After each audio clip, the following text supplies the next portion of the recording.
ವೀಕ್ಷಕರೇ ನಮಸ್ಕಾರ, ನಾನು ಪ್ರಕಾಶ್. ಸ್ಪರ್ಶ ಯೂಟ್ಯೂಬ್ ಚಾನಲ್ಗೆ ಆತ್ಮೀಯ ಪ್ರೀತಿಯ ಸ್ವಾಗತ.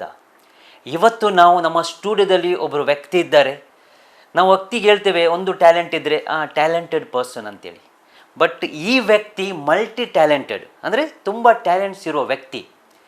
ಇವರ ಬಗ್ಗೆ ಮಾತನಾಡುವುದಾದರೆ ಸತತ 20 ವರ್ಷದಿಂದ ರಂಗಭೂಮಿಯಲ್ಲಿ, ಅದೇ ರೀತಿ ಪತ್ರಿಕಾರಂಗ ಅಂದರೆ ಒಬ್ಬರು ಪತ್ರಿಕಾ ಕೆಲಸ ಮಾಡುವ ವ್ಯಕ್ತಿ, ಹಲವು ರೀತಿಯಲ್ಲಿ ನಾಟಕ ಮಾಡಿದ ವ್ಯಕ್ತಿ, ಅಂದರೆ ನಾಟಕ ಮಾಡೋದ್ರಲ್ಲಿ ಯಶಸ್ವಿಯಾಗಿ ಒಬ್ಬ ವ್ಯಕ್ತಿಯಾಗಿ ಗುರುತಿಸಿಕೊಂಡಿದ್ದವರು. ರೋಟರಿ ಸಂಸ್ಥೆಯಲ್ಲಿ ಗುರುತಿಸಿಕೊಂಡಿದ್ದ ವ್ಯಕ್ತಿ ಅವರೇ ರೋಟೇರಿಯನ್ ಮೌನೇಶ್ ವಿಶ್ವಕರ್ಮ ಅವರು. ಸರ್, ನಿಮಗೆ ಈ ಕಾರ್ಯಕ್ರಮಕ್ಕೆ ಆತ್ಮೀಯ ಪ್ರೀತಿಯ ಸ್ವಾಗತ ಸರ್. ಧನ್ಯವಾದಗಳು. ನಾನು ನಿಮ್ಮದು ಇಂಟ್ರಡಕ್ಷನ್ ಕೊಡುವಾಗ ಮಲ್ಟಿ ಟ್ಯಾಲೆಂಟೆಡ್ ಅಂತ ಹೇಳಿದೆ ಸರ್. ಸೊ ನೀವೊಂದು ನಾಟಕ ಮಾಡಿಕೊಂಡಿದ್ದವರು, ಅಂದರೆ ನಾಟಕ ಬೇರೆ ಬೇರೆ ಬೇರೆ ಜಾಗದಲ್ಲಿ. ನಿಮಗೆ ಈ ಒಂದು ನಾಟಕ ಮಾಡಲಿಕ್ಕೆ ಒಂದು ಅಭಿರುಚಿ ಬಂದ ಹೇಗೆ ಸರ್? ಮೊದಲಾಗಿ ನಿಮ್ಮ ತಂದೆಯಿಂದ ಬಂದತ್ತವ ಅಥವಾ ನಿಮ್ಮ ಅಜ್ಜನಿಂದ ಬಂದತ್ತ ಅಥವಾ ನಿಮ್ಮ ಓನಾಗಿ ನೀವು ಕಲಿತ ವಿಷಯ ಸರ್? ನಾಟಕ ಅಂದರೆ ಅದು ಅಭಿನಯ, ಅದು ನಮಗೆ ಹಿಂದಿನಿಂದಲೂ, ಅಂದರೆ ನನ್ನ ಅಜ್ಜ ಕೂಡ ಹಿಂದೆ ನಾಟಕದಲ್ಲಿ ಆ್ಯಕ್ಟ್ ಮಾಡಿದವರು. ಆ ಬಳಿಕ ನನ್ನ ವಿಶೇಷವಾಗಿ ಅಪ್ಪ ಕೂಡ ಇಂತಹ ಕಲ್ಚರಲ್ ಆ್ಯಕ್ಟಿವಿಟೀಸಲ್ಲಿ ಹೆಚ್ಚು ಆಸಕ್ತಿ ಉಳ್ಳವರು. ನನ್ನ ಚಿಕ್ಕಪ್ಪ ಅಂತೂ ಶಾಂತರಾಮ್ ಕಲ್ಲಾಡ್ಕ ಅಂತ ಹೇಳುವವರು, ಅವರು ಇಡೀ ನಾಡಿಗೆ ಹೆಸರು ಆದವರು, ಮಾತ್ರ ಈಗ ಅವರು ಇಲ್ಲ. ಒಟ್ಟು ನಮ್ಮ ಇಡೀ ಕುಟುಂಬವೇ ಒಂದು ಕಲಾ ಪರಿಸರದಲ್ಲಿಯೇ ಬೆಳೆದಂತ. ನಾವು ಚಿಕ್ಕದಿರುವಾಗ ನಮ್ಮ ಅಪ್ಪ ನನಗೆ ಗೋಪಾಲಕೃಷ್ಣ ಅಂತ ಪುತ್ತೂರಿನಲ್ಲಿ ಪೈಂಟರ್ ಅಂತ ಹೇಳಿ ಪ್ರಸಿದ್ಧಿಯನ್ನು ಪಡೆದವರು. ರಿಕ್ಷಕ್ಕೆಲ್ಲ ಪೈಂಟ್ ಮಾಡ್ತಾ ಇದ್ರು. ಅವರು ಆರಂಭದ ಹಂತದಲ್ಲಿ ಪುತ್ತೂರಿನಲ್ಲಿ ಒಂದು ಸಾಂಸ್ಕೃತಿಕವಾಗಿ ಹೆಚ್ಚು ಕ್ರಿಯಾಶೀಲತೆಯನ್ನ ಉಂಟು ಮಾಡಿದವರು. ತಾನು ಛದ್ಮವೇಷ ಮಾಡ್ತಾ ಮಾಡ್ತಾ ಪುತ್ತೂರಿನಲ್ಲಿ ಅನೇಕ ಮೆರವಣಿಗೆಯಲ್ಲಿ ಪುತ್ತೂರಿನ ಹಲವು ಹಿರಿಯರು ಈಗಲೂ ಕೂಡ ಅದನ್ನು ನೆನಪಿಸಿಕೊಳ್ತಾರೆ. ಹಾಗಾಗಿ ನಾವು ಬಾಲ್ಯದಲ್ಲಿ ಕೂಡ ಚಿಕ್ಕಂದಿನಿಂದಲೂ ಕೂಡ ಛದ್ಮವೇಷ ಹಾಕ್ತಾ ಇದ್ದೇವೆ ಶಾಲೆಗಳಲ್ಲಿ. ನಮ್ಮ ಶಾಲೆಯಲ್ಲಿ ಯಾವುದೇ ಛದ್ಮವೇಷ ಇದ್ರೂ ಕೂಡ ಫಸ್ಟ್ ಸೆಕೆಂಡ್ ಎಲ್ಲ ಕ್ಲಾಸಲ್ಲೂ ಕೂಡ ನಮ್ಮ ಮನೆಗೆ ಬರ್ತಾ ಇತ್ತು. ಅಂದ್ರೆ ನಮ್ಮ ಮನೆ 5 ಮಂದಿ ಮಕ್ಕಳಿದ್ದೆವು ನಾವು. 5 ಮಂದಿ ಮಕ್ಕಳು ಕೂಡ ಎಲ್ಲಾ ಆಕ್ಟಿವಿಟೀಸ್ಗಳಲ್ಲೂ ಕೂಡ ತೊಡಗಿಸಿಕೊಂಡು ಪ್ರೈಸ್ ಅನ್ನು ತಗೊಳ್ತಾ ಇದ್ದೆವು. ಹಾಗಾಗಿ ಒಂದು ಕಲಾ ಪರಿಸರ, ಒಂದು ಅಭಿನಯ ಇರ್ಬೋದು, ನಟನೆ, ಆ ಎಲ್ಲವೂ ಚಾಕಚಕ್ಯತೆಗಳು ಬಾಲ್ಯದಿಂದಲೇ ನಮಗೆ ಒಂದು ರೂಢಿಯಾಗಿ ಬಂದಿದೆ. ಅಂದ್ರೆ ನಿಮ್ಮ ಮನೆತನದಿಂದ ಈ ಒಂದು ರೂಢಿಯಾಗಿದೆ. ಖಂಡಿತ ಖಂಡಿತ. ಓಕೆ. ಸೊ ನೆಕ್ಸ್ಟ್ ಏನಂತ ಹೇಳಿದರೆ, ಈಗ ನೋಡಿ, ನೀವು ನಾಟಕ ನಿಮ್ಮ ಮನೆಯಿಂದ ಬರಿಬೋದು ಅಥವಾ ನಾಟಕ ನಿಮಗೆ ಮಾಡ್ಬೋದು. ಯಾಕೆಂದರೆ ನಿಮಗೆ ಒಂದು ಮನೆತನ ಬಂದ ಒಂದು ಆಸ್ತಿ ಅಂತ ಹೇಳ್ಬೋದು. ಸೊ ನೀವು ಇವರಿಗೆ ಬೇರೆಯವರಿಗೆ ಕಲಿಸುವಾಗ ಅದು ನಿಮಗೆ ಸುಲಭ ಆಗ್ತದಾ? ಈಗ ನೀವು ಮಕ್ಕಳಿಗೆ, ಸ್ಪೆಷಲಾಗಿ ನೀವು ಮಕ್ಕಳಿಗೆ ಕಲಿಸ್ತೀರಾ ನಾಟಕ ಎಲ್ಲ, ಅದು ನಿಮ್ಗೆ ಹೇಗಾಗ್ತದೆ? ಅದು ಒಂದು ನನಗೆ ಮಕ್ಕಳಂತ ಹೇಳಿದ್ರೆ ಬಹಳ ಇಷ್ಟ. ಅದು ನಾಟಕದ ವಿಚಾರ ಇರ್ಬೋದು, ಒಟ್ಟು ಮಕ್ಕಳ ಕಲಿಕೆಯ ವಾತಾವರಣ ಇರ್ಬೋದು, ಮಕ್ಕಳ ಜೊತೆ ಮಾತನಾಡುವುದಿರ್ಬೋದು, ಆಟ ಆಡಿಸುವಂಥದ್ದು ಇರ್ಬೋದು, ಅದೆಲ್ಲವೂ ಕೂಡ ನನಗೆ ಬಹಳ ಇಷ್ಟದ ವಿಚಾರ. ಹಾಗಾಗಿ ನಾನು ಮಕ್ಕಳ ರಂಗಭೂಮಿಯ ಬಗ್ಗೆ ಹೆಚ್ಚು ಆಸಕ್ತಿಯನ್ನು ಉಳ್ಳವ. ದೊಡ್ಡವರಿಗೆ ಕಲಿಸುವುದಿಲ್ಲ ಅಂತೆಲ್ಲ ಕಲಿಸ್ತೇನೆ, ಆದರೆ ನಾನು ಹೆಚ್ಚು ನಾಟಕ ಮಾಡಿರುವಂಥದ್ದು ಅಥವಾ ಹೆಚ್ಚು ಕಾಲವನ್ನು ನಾನೇನು ಥಿಯೇಟರ್ನಲ್ಲಿ ಇಷ್ಟು ವರ್ಷ ಕಳೆದಿದ್ದೇನೆ, ಅದೆಲ್ಲವೂ ಹೆಚ್ಚು ಕಾಲ ಕಳೆದಿರುವಂಥದ್ದು ಮಕ್ಕಳ ರಂಗಭೂಮಿಯಲ್ಲಿ. ಮಕ್ಕಳ ಜೊತೆ ಹೆಚ್ಚು, ಅಂದರೆ ಅವರ ಆ ಮುಗ್ಧತೆ ಇರ್ಬೋದು, ಅವರ ಸೃಜನಶೀಲತೆ ಇರ್ಬೋದು, ಅದರಿಂದ ನಾವು ಕೂಡ ತುಂಬಾ ಕಲೀಲಿಕ್ಕಿದೆ. ಹಾಗಾಗಿ ಮಕ್ಕಳಿಗೆ ಕಲಿಸುವಂಥದ್ದು ಅಂತ ನಾವು ಹೇಳೋದು ಮಾತ್ರ, ಆದ್ರೆ ನಾವೇ ಕಲಿಯುವಂಥದ್ದು ತುಂಬಾ ಇರ್ತದೆ. ಅಂದ್ರೆ ನಿಮ್ಮ ಪ್ರಕಾರ ಮಕ್ಕಳು ಫಾಸ್ಟ್ ಆಗಿ ಗ್ರ್ಯಾಬ್ ಮಾಡ್ತಾರೆ? ಖಂಡಿತ ಖಂಡಿತ ಖಂಡಿತ. ಈಗಿನ ಮಕ್ಕಳಂತೂ ಬಹಳ ಫಾರ್ವರ್ಡ್ ಇದ್ದಾರೆ, ಅಪ್ಡೇಟ್ ಆಗಿದ್ದಾರೆ. ಈ ನಾಟಕ ಅಥವಾ ಏನಾದರೂ ಇದ್ರೆ ನಿಮ್ಮ ಹತ್ರ ಏನಾದರೂ ಕ್ಲಾಸಸ್ ಇದೆಯಾ? ಅಥವಾ ನೀವು ಕ್ಲಾಸಿಗೆ, ಅಂದರೆ ಸ್ಕೂಲಿಗೆ ಹೋಗಿ ಅಲ್ಲಿ ನೀವು ಕಲಿಸ್ತೀರಾ? ಇಲ್ಲ, ನಾವು ಕ್ಲಾಸ್ ಅಂತೇಳಿ ಮಾಡಿಕೊಳ್ಳಿಲ್ಲ.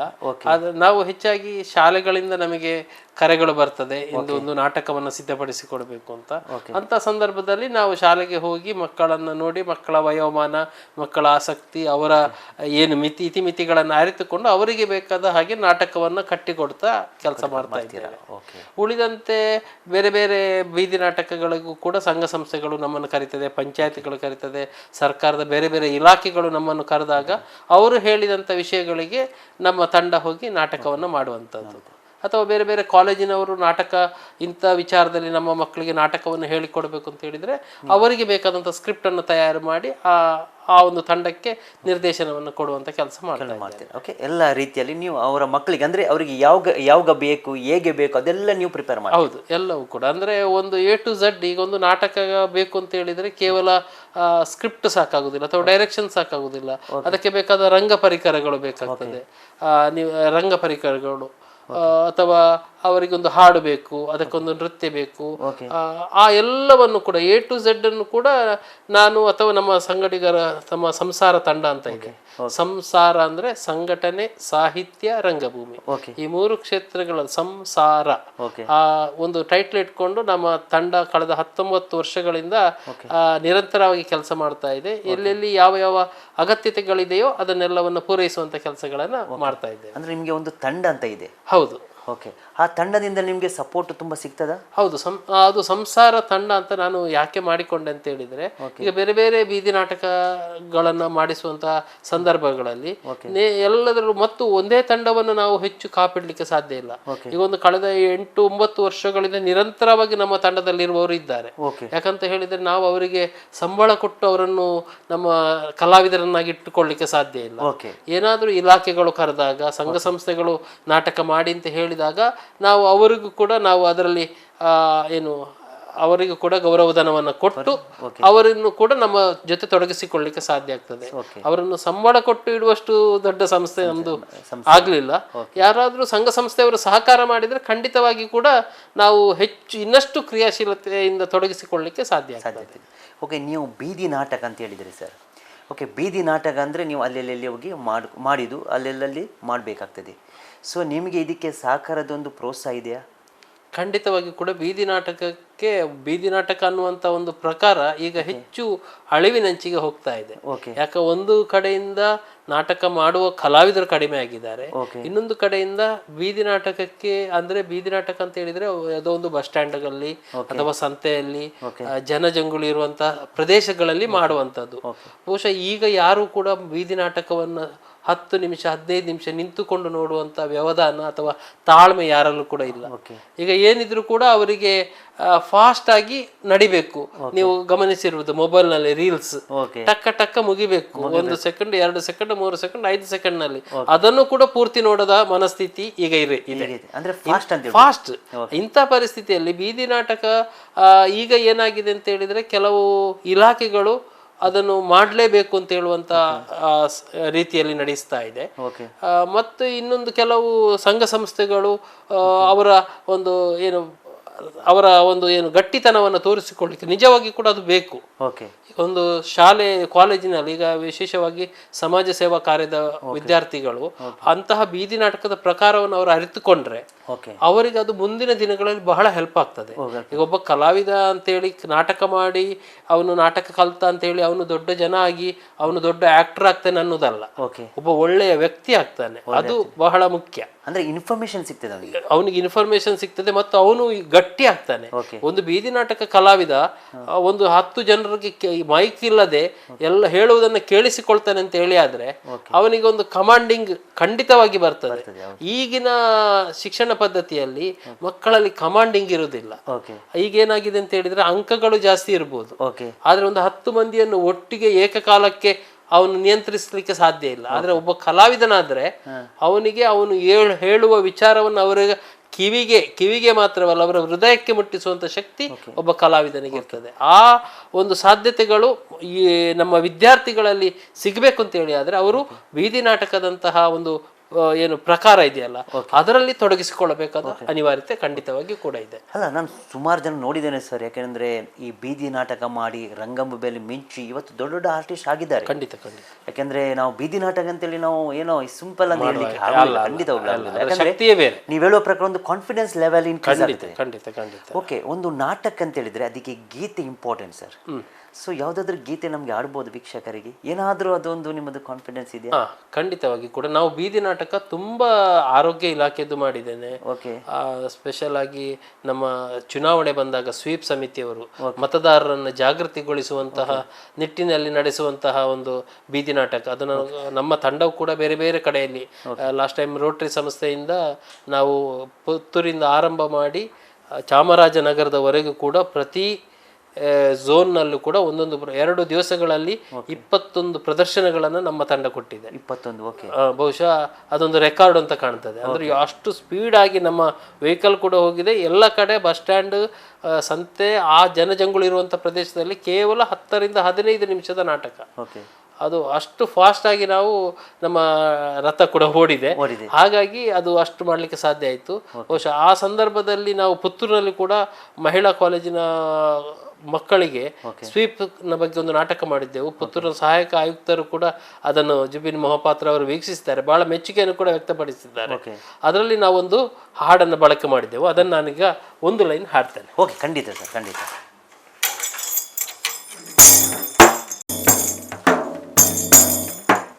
ಮತದಾರ ಕೇಳೋ ಇಲ್ಲಿ, ನಾವು ಹೇಳೋ ಮಾತ ಕಿವಿಗೊಟ್ಟು ಕೇಳೋ ಇಲ್ಲಿ. ಮತದಾರ ಕೇಳೋ ಇಲ್ಲಿ, ನಾವು ಹೇಳೋ ಮಾತ ಕಿವಿಗೊಟ್ಟು ಕೇಳೋ ಇಲ್ಲಿ. ಮನೆ ಮನೆಗೆ ಬರುತ್ತಾರೆ, ಮತವನ್ನ ಕೇಳುತ್ತಾರೆ. ಮನೆ ಮನೆಗೆ ಬರುತ್ತಾರೆ, ಮತವನ್ನ ಕೇಳುತ್ತಾರೆ. ಸುಳ್ಳು ಮಾತ ದೂರವಿಟ್ಟು ಯೋಗ್ಯರನ್ನೇ ಗೆಲ್ಲಿಸು ಮತದಾರ. ಮತದಾರ ಕೇಳೋ ಇಲ್ಲಿ, ನಾ ಹೇಳೋ ಮಾತ ಕಿವಿಗೊಟ್ಟು ಕೇಳೋ ಇಲ್ಲಿ. ಮತದಾರ ಕೇಳೋ ಇಲ್ಲಿ, ನಾವು ಹೇಳೋ ಮಾತ ಕಿವಿಗೊಟ್ಟು ಕೇಳೋ ಇಲ್ಲಿ. ಹಾಕಬೇಕೆ ನಾನು ಮತ, ಅದರಿಂದ ಏನು ಸುಖ. ಹಾಕಬೇಕೆ ನಾನು ಮತ, ಅದರಿಂದ ಏನು ಸುಖ ಎಂಬ ಭಾವ ಮರೆತು ಬಿಟ್ಟು ಯೋಗ್ಯರನ್ನೇ ಗೆಲ್ಲಿಸು ಮತದಾರ. ಮತದಾರ ಕೇಳೋ ಇಲ್ಲಿ, ನಾವು ಹೇಳೋ ಮಾತ ಕಿವಿಗೊಟ್ಟು ಕೇಳೋ ಇಲ್ಲಿ.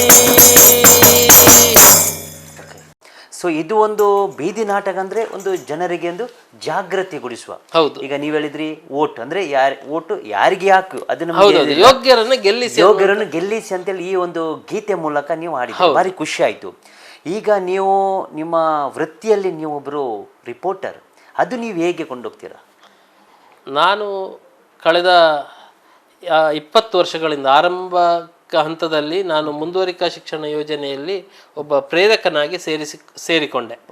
ಆರಂಭದಲ್ಲಿ ಮುಂದುವರಿಕಾ ಶಿಕ್ಷಣ ಅಂತ ಹೇಳಿದ್ರೆ 1990-92ರಲ್ಲಿ ಬಂದ ಸಾಕ್ಷರತಾ ಆಂದೋಲನದಲ್ಲಿ ಯಾರು ಕಲ್ತಿದ್ರು ಅಕ್ಷರ ಗೊತ್ತಿಲ್ಲದವರು, ಅವರನ್ನು ನವಸಾಕ್ಷರರು ಅಂತ ಕರೀತಾರೆ. ಆ ನವಸಾಕ್ಷರರಿಗೆ ಅವರ ಕಲಿಕೆಯನ್ನು ಮುಂದುವರಿಸುವಂತಹ ಮುಂದುವರಿಕಾ ಶಿಕ್ಷಣ ಯೋಜನೆ 2000 ಇಸವಿಯಲ್ಲಿ ಜಾರಿಗೆ ಬಂತು. ಆ ಸಂದರ್ಭದಲ್ಲಿ ನಾನು ಆ ಒಂದು ಬಳಗವನ್ನು ಸೇರಿಕೊಂಡೆ. ಆ ಸಂದರ್ಭದಲ್ಲಿ ನನಗೆ ಈ ರೀತಿಯ ಸಾಮಾಜಿಕ ಚಟುವಟಿಕೆಯಲ್ಲಿ ತೊಡಗಿಸಿಕೊಳ್ಳಬಹುದು ಎನ್ನುವಂತಹ ಹೊಳವು ಸಿಕ್ಕಿದ್ದು ಮುಂದುವರಿಕಾ ಶಿಕ್ಷಣ ಯೋಜನೆ. ಆ ಸಂದರ್ಭದಲ್ಲಿ ನಾನು ಆ ಚಟುವಟಿಕೆಯ ಒಟ್ಟಿಗೆ ರಂಗಭೂಮಿಯ ಜೊತೆ ಸೇರಿಕೊಂಡೆ. ಆ ಸಂದರ್ಭದಲ್ಲಿ ನಾನು ಅದಕ್ಕೆ ಬೇಕಾದಂತ ಒಂದು ನವ ಕರ್ನಾಟಕ ಪತ್ರಿಕೆ ಅಂತ, ಗೋಡೆ ಪತ್ರಿಕೆ ಅಂತ ಮಾಡ್ತಾ ಇದ್ದೆ. ಆ ಸಂದರ್ಭದಲ್ಲಿ ಕೆಲವರು ನನ್ನನ್ನು ಗುರುತಿಸಿಕೊಂಡ್ರು. ಆಮೇಲೆ ನಾನು ಆ ಮುಂದುವರಿಕಾ ಶಿಕ್ಷಣ ಯೋಜನೆ ತಾಲೂಕಿನಲ್ಲಿ ಯಾವುದೇ ಕಾರ್ಯಕ್ರಮ ಆದ್ರೂ ಕೂಡ ಪುತ್ತೂರಿನ ಸುದ್ದಿ ಪತ್ರಿಕೆಗೆ ನಾನೇ ವರದಿ ಕೊಡ್ತಾ ಇದ್ದೆ. ಆ ಸಂದರ್ಭದಲ್ಲಿ ಅದರಲ್ಲಿ ಸುದ್ದಿ ಪತ್ರಿಕೆಯಲ್ಲಿ ವರದಿ ಮೌನೇಶ ವಿಶ್ವಕರ್ಮ ಅಂತ ಬರ್ತಾ ಇತ್ತು. ಅದು ಖುಷಿ ಆಯ್ತು ನನಗೆ. ಮತ್ತೆ ಆಗ ಒಂದು ಕೆಲವು ಪತ್ರಕರ್ತರು ಹೇಳಿದ್ರು, ನೀವು ಒಂದು ಪತ್ರಕರ್ತರಾಗಿಯೇ ಕೆಲಸ ಮಾಡ್ಬೋದು ಅಂತ. ಹೊರತು ನಾನು ಪತ್ರಕರ್ತರಾಗ್ಲಿಕ್ಕೆ ಇರಬೇಕಾದಂತ ಏನು ಜರ್ನಲಿಸಂ ಕೋರ್ಸ್ ಇದೆ ಅದ್ಯಾವುದು ಪಡ್ಕೊಂಡವನಲ್ಲ. ನನ್ನನ್ನು ಆ ಸಂದರ್ಭದಲ್ಲಿ ಬಂಟ್ವಾಳ ಸಂಜೆವಾಣಿಯಲ್ಲಿ ಒಂದು ಪೋಸ್ಟ್ ಖಾಲಿ ಉಂಟು ಅಂತ ಹೇಳಿ ನನಗೊಬ್ರು ಹೇಳಿದ್ರು. ಹಾಗಾಗಿ ನಾನು ಬಂಟ್ವಾಳಕ್ಕೆ 2001 ಇಸವಿಗೆ ಬಂಟ್ವಾಳಕ್ಕೆ ಹೋದೆ. 2001 ಬಂಟ್ವಾಳಕ್ಕೆ ಹೋದವ ಆರಂಭದಲ್ಲಿ ಸಂಜೆವಾಣಿ ಪತ್ರಿಕೆಗೆ ಅಲ್ಲಿಂದ ಸ್ಟ್ರಿಂಜರ್ ಆಗಿ ಕೆಲಸ ಮಾಡಿದೆ. 1 ವರ್ಷ ಆಗುವಾಗಲೇ ನನ್ನನ್ನು ಆಫೀಸಿಗೆ ಕರೆದ್ರು, ಸಂಜೆವಾಣಿ ಆಫೀಸಿಗೆ ಉಪಸಂಪಾದಕನಾಗಿ ಬನ್ನಿ ಅಂತ. ಆಮೇಲೆ ಅಲ್ಲಿಂದ ಕೆಲಸ ಮಾಡ್ತಾ ಇದ್ದೆ. ಆ ಬಳಿಕ ಮತ್ತೆ ನನಗೆ ವಾರ್ತಾಭಾರತಿ ಪತ್ರಿಕೆಯಿಂದ ಬಂಟ್ವಾಳ ತಾಲೂಕಿಗೆ ವರದಿಗಾರರಾಗಬೇಕು ಅಂತ ಆಪ್ಷನ್ ಬಂತು. ಯಾಕಂದ್ರೆ ನನಗೆ ಆಫೀಸಿಗೆ ಹೋದ ಕೂಡಲೇ ಏನಾಯ್ತು ಅಂತ ಹೇಳಿದ್ರೆ ಕಟ್ಟಿ ಹಾಕಿದಾಗೆ ಆಯ್ತು. ಈ ಹೊರಗಿನ ಈ ನಾಟಕ ಇರ್ಬೋದು, ಇಂತಹ ಚಟುವಟಿಕೆಯಲ್ಲಿ ಭಾಗವಹಿಸ್ಲಿಕ್ಕೆ ಕಷ್ಟ ಆಯ್ತು. ಆ ಸಂದರ್ಭ ನಾನು ಅದನ್ನು ಕಳಚಿ ಸ್ಟ್ರಿಂಜರ್ ಆಗಿ ವಾರ್ತಾಭಾರತಿಗೆ ಬಂಟ್ವಾಳಕ್ಕೆ ಬಂದೆ. ಆ ಬಳಿಕ 10 ವರ್ಷಗಳ ಕಾಲ ಬಂಟ್ವಾಳದಲ್ಲಿ ವಾರ್ತಾಭಾರತಿ ವರದಿಗಾರನಾಗಿದ್ದೆ. ಒಂದು 2013-12 ಇಸವಿಗೆ ಕನ್ನಡಪ್ರಭು ಕೂಡ ಅದರ ಜೊತೆ ಸೇರಿಕೊಂಡೆ ನಾನು. ಆ ಬಳಿಕ ಈಗ ನಾನು ಪ್ರಸ್ತುತ ಕನ್ನಡಪ್ರಭ ಪತ್ರಿಕೆಗೆ ಮಾತ್ರ ವರದಿಯನ್ನು ಮಾಡ್ತಾ ಇದ್ದೇನೆ.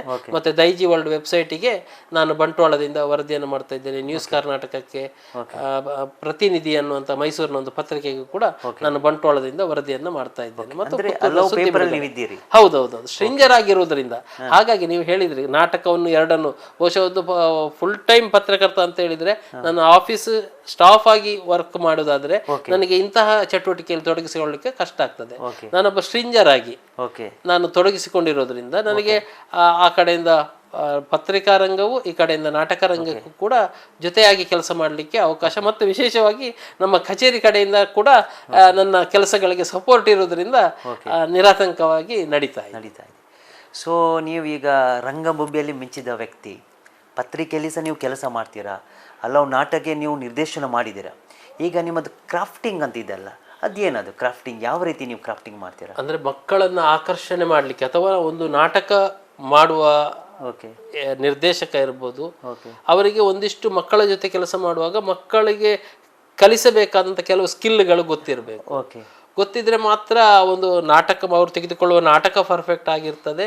ವಿಶೇಷವಾಗಿ ಅದಕ್ಕೆ ಸಂಬಂಧಪಟ್ಟ ಐಡಿಯಾಗಳು ಹೆಚ್ಚು ಇರಬೇಕಾಗ್ತದೆ ಬಹುಶಃ. ಹಾಗಾಗಿ ಮತ್ತು ನಾನು ಸ್ವಲ್ಪ ಡ್ರಾಯಿಂಗ್ನಲ್ಲೂ ಕೂಡ ನನಗೆ ಸ್ವಲ್ಪ ಆಸಕ್ತಿ ಇದೆ, ಜೊತೆಗೆ ಕ್ರಾಫ್ಟ್ನಲ್ಲೂ ಕೂಡ ನನಗೆ ಸ್ವಲ್ಪ ಆಸಕ್ತಿ ಇದೆ. ಮಕ್ಕಳಿಗೆ ಅಂದರೆ ನಾಟಕಕ್ಕೆ ಬೇಕಾದಂತಹ ಮುಖವಾಡಗಳನ್ನು, ಇದು ನೋಡಿ ಈ ಮುಖವಾಡ ನೀವು ಗಮನಿಸಿ, ಇದು ಈ ಥರದ ಮುಖವಾಡಗಳು ಮಾರುಕಟ್ಟೆಯಲ್ಲಿ ಸಿಗ್ತದೆ. ಬಹುಶಃ ಇದನ್ನೇ ನಾವು ಸ್ವಲ್ಪ ಶೇಪ್ ಚೇಂಜ್ ಮಾಡಿ ಈ ರೀತಿಯ ಫೋಮ್ ಅನ್ನು ಕಟ್ ಮಾಡಿ ಇದಕ್ಕೊಂದು ಶೇಪ್ ಕೊಟ್ಟು ಅದನ್ನೊಂದು ಬೇರೆ, ಯಾಕಂತ ಹೇಳಿದ್ರೆ ಮಕ್ಕಳ ನಾಟಕಗಳಲ್ಲಿ ಆರಂಭಿಕವಾಗಿ ಯಾರು ಮಕ್ಕಳು ಸ್ಟೇಜಿಗೆ ಬರ್ತಾರೆ ಅವರಿಗೆ ಒಂದು ತರಹದ ಬಲ ಕೊಡ್ತದೆ ಮುಖವಾಡಗಳು. ಆರಂಭದಲ್ಲಿ ಅವರಿಗೆ ಒಂದು ಸ್ಟೇಜ್ ಫೇರ್ ಇರ್ತದೆ, ನೇರವಾಗಿ ಮಾತಾಡುವುದು ಹೇಗೆ ಅಂತ. ಈ ನೋಡಿ ಈ ತರದ ನಾವು ಮಾಸ್ಕ್ ಅನ್ನು ಯಾಕೆ ಕಟ್ ಮಾಡ್ತೇವೆ ಅಂತ ಹೇಳಿದ್ರೆ, ಹೀಗೆ ಹಾಕಿದ್ರೆ ಅವನ ಮಾತುಗಳು ಕಮ್ಯುನಿಕೇಟ್ ಆಗ್ತದೆ. ಇಲ್ಲಿ ಅವನಿಗೆ ಏನು ಕಾಣುದಿಲ್ಲ, ಅವನಿಗೆ ಒಂದು ಬಲ ಇರ್ತದೆ, ನಾನೊಂದು ಚೆಂದ ಬೇರೆ ಕಾಣ್ತಾ ಇದ್ದೇನೆ ಅನ್ನುವಂತ ಒಂದು ಸ್ಟೇಜ್ ಫೇರ್ ಹೋಗಿ ಬಿಡ್ತದೆ.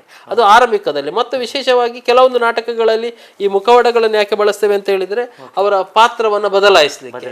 ಈಗ ಅದು ಕೆಲವೊಂದು ನಾಟಕಗಳಲ್ಲಿ ಇಷ್ಟೇ ಮಂದಿಗೆ ಅವಕಾಶಗಳಿರ್ತದೆ, 8 ಮಂದಿ ನಟರು ಬರಬೇಕಾಗಿರ್ತದೆ, ಅದರಲ್ಲಿ 16 ಪಾತ್ರಗಳಿರ್ತದೆ. ರಕ್ಕಸನೂ ಅವನೇ ಆಗಿರ್ತಾನೆ, ಜಮೀನ್ದಾರನು ಅವನೇ ಆಗಿರ್ತಾನೆ. ಫಸ್ಟ್ ಜಮೀನ್ದಾರನಾಗಿ ಬರ್ತಾನೆ, ಕೂಡಲೇ ಹೋಗಿ ರಕ್ಕಸ ಆಗ್ಲಿಕ್ಕೆ ಸಾಧ್ಯ ಇಲ್ಲ ಮೇಕಪ್ ಆಗಿ. ಅಂತ ಸಂದರ್ಭದಲ್ಲಿ ಇದು ಹಾಕಿಕೊಂಡು ಬಂದು ರಕ್ಕಸನಾಗಿ ಮಾತಾಡ್ತಾನೆ, ಅವನ ಪಾತ್ರ ಬದಲಾಗಿರ್ತದೆ. ಬಹುಶಃ ಅಂಥದಕ್ಕೆ ಇಂತಹ ಮುಖವಾಡಗಳು ಅಥವಾ ಇದು ನೋಡಿ ಫೋಮ್ ನಲ್ಲಿ ಮಾಡಿರುವಂತಹ ವೇಟ್ ಇಲ್ಲ ಬಹುಶಃ, ಆದ್ರೆ ಇದು ಒಂದು ಆಕರ್ಷಣೆಯನ್ನು ಹೆಚ್ಚಿಸ್ತದೆ. ಒಬ್ಬ ನಟನಿಗೆ ಒಂದು ರಂಗ ಪರಿಕರ ಸಿಕ್ಕಿದಾಗ ಅವನು ಕೇಳ್ರಪ್ಪೋ ಕೇಳಿ ಕೇಳಿ ಅಂತ ಹೇಳಿ ಇದನ್ನ ಈಗ ಹೊಡೆಯುವುದಕ್ಕೂ ಅವನು ಸುಮ್ಮನೆ ಏನೋ ಒಂದು ಬಡಿಯುವುದಕ್ಕೂ ವ್ಯತ್ಯಾಸ ಇರ್ತದೆ. ಇದು ಸಿಕ್ಕಿದ ಕೂಡಲೇ ಅವನಿಗೂ ಕೂಡ ಒಂದು ಖುಷಿ ಆಗ್ತದೆ, ನನಗೊಂದು ಡೋಲ್ ಸಿಗ್ತದೆ ಅಂತ, ರಂಗ ಪರಿಕರ ಒಂದು ಇದು ಇಂಥದ್ದೆಲ್ಲವೂ ಕೂಡ ಮಾಡ್ಬೇಕು ಅಂತ ಹೇಳಿ. ಆದ್ರೆ ನಾವು ಈಗ ಇಲ್ಲ ಅಂತಲ್ಲ, ಇದು ಬಾಡಿಗೆ ಕೂಡ ಸಿಗ್ತದೆ. ಆದ್ರೆ ಒಬ್ಬ ಕಲಾವಿದ ನಿರ್ದೇಶಕರಾಗಿದ್ದವರು ಇಂಥದ್ದನ್ನು ಮಾಡಿದ್ರೆ ಅದು ನಾವು ಮಕ್ಕಳ ಎದುರಿಗೆ ನಾವೇ ಅದನ್ನು ಮಾಡಿಕೊಂಡ್ರೆ, ಇದನ್ನು ನನ್ನ ಮಕ್ಕಳ ಎದುರಿಗೆ ಶಾಲೆಯಲ್ಲಿ ಮಾಡಿರುವಂತ.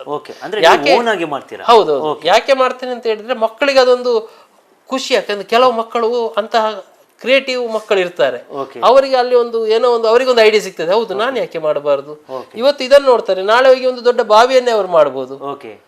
ಅವರಿಗೂ ಕೂಡ ಕ್ರಾಫ್ಟ್ ನಲ್ಲಿ ಆಸಕ್ತಿ ಬೆಳೀತದೆ. ನಾವು ಶಾಲೆಯಲ್ಲಿ ಮಕ್ಕಳ ಜೊತೆ ಹೋಗುವಾಗ, ಮಕ್ಕಳ ಜೊತೆ ಇರುವಾಗ ನಮ್ಮ ಪ್ರತಿ ನಡೆನುಡಿಯನ್ನ ಮಕ್ಕಳು ಗಮನಿಸ್ತಾ ಇರ್ತಾರೆ.